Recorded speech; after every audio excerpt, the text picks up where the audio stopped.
Hello everyone, welcome back to the BM education class 8। तो आज हम पढ़ेंगे मिनरल्स एंड पावर रिसोर्सेज का लेक्चर नंबर 2 याद रख लीजिए। शुरू करेंगे lecture number 2 minerals and power resources का। लेक्चर हमने क्या पढ़ा था? हमने लेक्चर 1 में पूरे मिनरल्स पार्ट को कवर कर लिया था, है कि नहीं? मिनरल्स को पूरा कवर कर लिया, सिवाय ये जो मिनरल्स कैसे डिस्टर्ब हुए हैं, डिस्ट्रीब्यूशन इनका हुआ है इन 7 कंटिनेंट्स, ये हमने नहीं पढ़ा था, जो कि आज के इस वीडियो में हम पढ़ेंगे।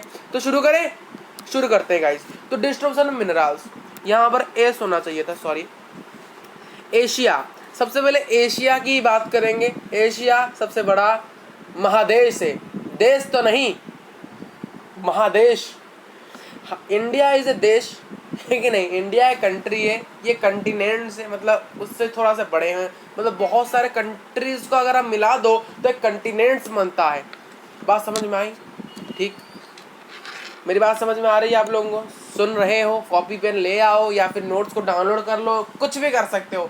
अभी लिख सकते हो लिखो, या फिर पढ़ सकते हो पढ़ो, या फिर नोट्स को डाउनलोड करके जो कर सकते हो करो। लेक्चर 1 को फिर सबसे पहले लेक्चर को पहले देखना, अगर समझ में ना आए दूसरी बार भी जरूर देखना। लार्जेस्ट आयरन और प्रोड्यूसर और डिपोजिटर। लार्जेस्ट आयरन कहाँ पर डिपॉजिट होते हैं? सबसे पहले इन चाइना, उसके बाद इंडिया। वर्ल्ड के सबसे ज्यादा टीन प्रोड्यूसर कौन है? China, Malaysia, Indonesia. Production of lead, antimony and tungsten. Tungsten एक इलेक्ट्रिसिटी पदार्थ होता है, जो कि आप क्लास 10th में इसके बारे में पूरा डिटेल में है। क्लास 10th के इलेक्ट्रिसिटी चैप्टर में इसको मेंशन किया गया है, इस नाम को। इसमें चाइना लीड करता है, मतलब लीड क्या होता है? पीबी, जिसका केमिकल फॉर्मूला होता है एंटीमोनी और टंगस्टर, इसमें चाइना लीड करता है।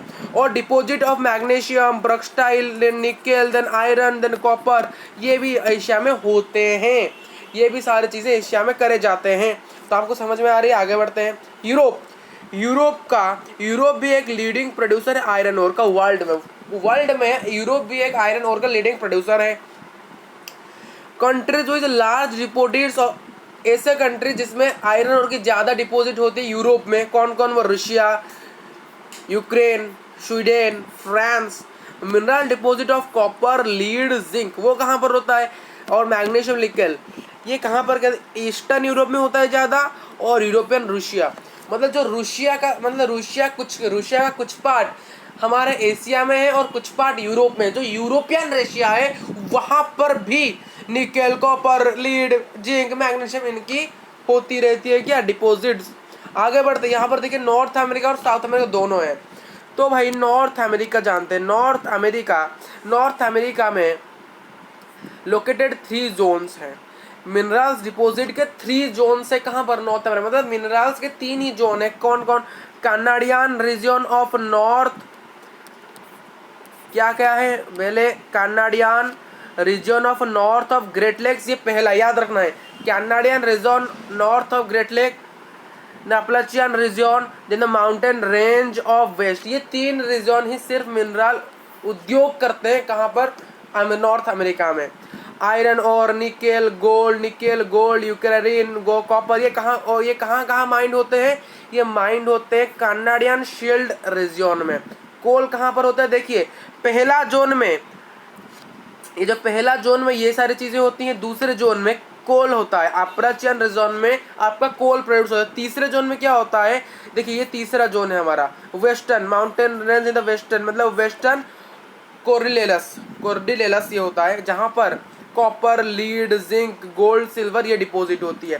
मान लीजिए 3 कैटेगरी, यहाँ पर 3 उद्योग चीजें हैं नॉर्थ अमेरिका में। उसी प्रकार अगर साउथ अमेरिका की बात की जाए, ये largest producer of iron ore है वर्ल्ड में सबसे ज्यादा largest producer of iron ore कौन है? ब्राजील, जो कि साउथ अमेरिका में है। The producer of copper, leading producer of copper South America को चाइल है और पीरू है। टीन का leading producer Brazil, Bolivia. Gold, silver, zinc, chromium का और magnesium, bauxite, mica, platinum, asbestos, diamond का लार्ज डिपॉजिट्स कहाँ पर होते हैं? साउथ अमेरिका में होते हैं। Minerals oil is found, mineral oil जो होता है वो कहाँ पर मिलता है? Venezuela, Argentina, Chile, Peru, Colombia, यहाँ मिलता है। आगे बढ़ते हैं। अफ्रीका। अफ्रीका अफ्रीका है वर्ल्ड का largest producer of diamond, gold, platinum. देखिए याद रखना है, वर्ल्ड का लार्जेस्ट गोल्ड, प्लैटिनम और डायमंड का प्रोड्यूसर कौन है? अफ्रीका है।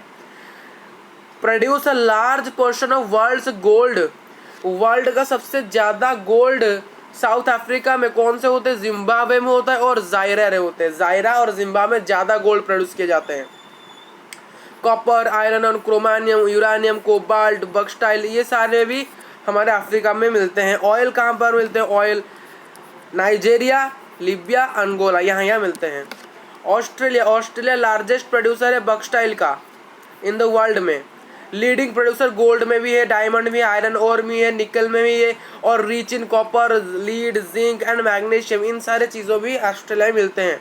लार्ज डिपॉजिट ऑफ गोल्ड, सबसे ज़्यादा गोल्ड ऑस्ट्रेलिया में कहाँ पर मिलते हैं? करगोरली में मिलते हैं।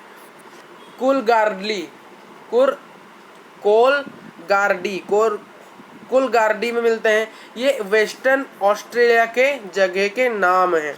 अंटार्कटिका में बहुत सारे मिनरल्स मिलते हैं, कुछ प्रोबेबली बहुत अधिक मात्रा में मिलते हैं हमें। Scientific size of the deposit of coal Transantarctic mountains में मिलते हैं।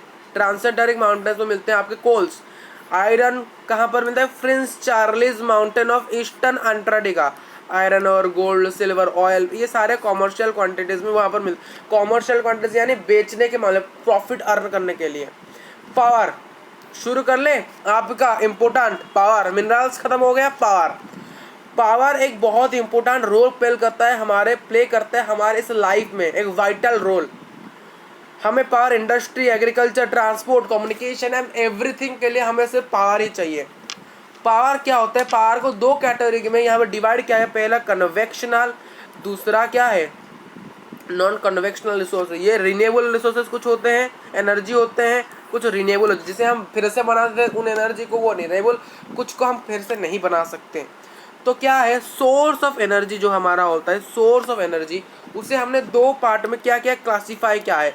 इसे हमने दो पार्ट में क्लासीफाई किया है। पहला कन्वेक्शनल, दूसरा नॉन कन्वेक्शनल। कन्वेक्शन यानी जो कि कॉमर्शियल और नॉन कॉमर्शियल। कन्वेक्शन भी दो में डिवाइड है। पहला कॉमर्शियल यानी जिसे हम सेल करते हैं, प्रॉफिट कर सकते हैं जिन मिनरल से और जिस पावर से, और नॉन कन्वेक्शनल जिसे हमें कुछ भी प्रॉफिट ज़्यादा नहीं होता। जैसे कि क्या होता है भाई? कोल हो सकता है, पेट्रोलियम हो सकता है, इलेक्ट्रिसिटी। यहाँ से पैसे मिलते हैं कि नहीं? इन्हें बेचकर पैसे कमाता है कि नहीं? आराम को कंपनी से बेचता है, हम पैसे देते हैं 100 लीटर, या फिर अब 100 या 90 के आसपास इसका रेट उठता रहता है, या फिर 100 से ज़्यादा भी कभी हो जाता है। नॉन प्रॉफिट फायरवुड, और क्या मैंने बोला? फायरवुड और क्या? फायरवुड, ड्राई डंग, ये सारे। नॉन कन्वेक्शनल जिन्हें हम फिर से बना नहीं सकते, वो क्या है? Solar energy, wind energy, tidal energy, bio energy और energy from the urban waste से भी कुछ एनर्जी बनाया जाता है, जो कि अर्बन वेस्ट यानी जो कि हमारे सिटीज़ के जो वेस्ट होते हैं वहाँ से भी कुछ एनर्जी। ये कुछ एनर्जी जिन्हें हम प्रॉफिट तो बना सकते हैं, बट ये लॉन्ग लाइफ नहीं है। तो यहाँ पर देखिए convectional energy, source of energy, सबसे पहले ऑयल। फिर यहाँ ऑयल के देखते हैं एडवांटेजेस और डिसएडवांटेजेस नेचुरल गैस के। ऑयल का एडवांटेजर क्या है? ये ट्रांसपोर्ट को इजी कर देता है और पेट्रोकेमिकल इंडस्ट्री का बेसिक्स होता है ये। और नेचुरल गैस का एडवांटेज क्या है? ये भी हमारे ट्रांसपोर्ट को इजी कर देता है, पाइपलाइन को इजी कर देता है, और ऑयल और कोल को क्लीन भी करने के लिए यूज़ किया जाता है ऑयल और कोल को, और ये ऑयल से ज़्यादा कम भी होता है नेचुरल गैस। भाई ऑयल एक क्या होता है? ऑयल के अगर हमें ऑयल होता है जो कि ट्रांसपोर्ट इजी करता है, नेचुरल गैस भी इजी करता है, और ये थोड़ा सा सस्ता होता है ऑयल से। तो डिसएडवांटेजेस क्या हैं किसके? पढ़ते हैं। डिसएडवांटेजेस ये है कि यहाँ पर ऑक्सीजन जो होता है, यहाँ पर जो ऑक्सीजन होता है वो स्प्रिंकल करते हैं, वो यहाँ पर गैस लीकेज की भी संभावना हो सकती है। किसकी संभावना हो सकती है? गैस लीकेज की। किसकी भाई? गैस लीकेज की यहाँ पर संभावना हो सकती है। और पॉल्यूशन यहाँ पर रिलीज होता है, पॉल्यूशन होता है जो कि न्यू गैस जो कि बहुत पॉल्यूशन करता है। एडवांटेजेस ऑफ फायरवुड, ये आपका आ सकता है क्वेश्चन, एक इंपॉर्टेंट क्वेश्चन हो सकता है आपके फायरवुड का, ये क्वेश्चन आता है बहुत सारा मोस्टली। भाई सारे तो इंपॉर्टेंट है, बस मोस्टली ये आता है मुझे लगता है, लगता नहीं आता है, मैंने देखा है क्लास 8 के एग्जाम में आपको, बट सब पढ़ना है, कौन सा कब आता है पता नहीं, मोस्टली ज़्यादा ये आता है वाली ये नहीं पढ़ना है, सिर्फ सब पढ़ना है। इसे ईजी एक्सेस होता है, ये प्रोवाइड एनर्जी करता है और बहुत सारे पीपल यहाँ पर ईजी से काम कर सकते हैं, बट ये बहुत टाइम लेता है, यहाँ पर टाइम कंज्यूमिंग, पॉल्यूशन ज़्यादा होता है, ग्रीन हाउस इफेक्ट को बढ़ाता है, डिफॉरेस्टेशन भी होता है। कोल में क्या आता है, बहुत एक्सटेंसिवली ईजी होले होता है, यहाँ पर एफिशिएंटली कन्वर्जन, इलेक्ट्रिसिटी बहुत ईजी से मिलता है। डिसएडवांटेज पॉल्यूशन, भाई सबका डिसएडवांटेज में एक, अगर आपको डिसएडवांटेज ना भी आए आपसे रिलेटेड, तो पॉल्यूशन होता है और एनवायरनमेंट खराब होता है, हमारा वातावरण खराब होता है, और ये जो दुनिया में लोगों के लिए पॉल्यूशन एक हावी होता है, ये अगर आपको ना आए डिसएडवांटेज, इसीलिए मैंने बोला ट्रांसपोर्ट को बर्कली किया था। फिर हाइड्रल एनर्जी, एडवांटेज क्या है, नॉन पॉल्यूटिंग है, इरिगेशन फिशिंग को प्रमोट करता है, चीप है। डिसएडवांटेज है कि ये लोकल कम्युनिटी को डिस्प्लेसमेंट करता है, लोकल कम्युनिटी को, और इनोडेट लो होता है, और एक्सपेंस ज़्यादा होता है इसे सेटअप करने के लिए। आगे बढ़े, ये देखिए कुछ चीज़ें यहाँ पर, हाइड्रो इलेक्ट्रिक जनरेशन कैसे क्या आता है, ये पानी है, ये ट्रांसपोर्ट नीचे केबल नीचे किया जा रहा है, इस प्रकार से। कन्वेक्शनल एनर्जी के सबसे ज़्यादा हमें हाइड्रो एनर्जी पाया जाता है, फिर सब उससे कम थोड़ा सा न्यूक्लियर एनर्जी होता है, उसे कोल, ये सारे कुछ डिवीज़न किए गए हैं। फिर wind energy, non convectional source of energy को हम देखते हैं।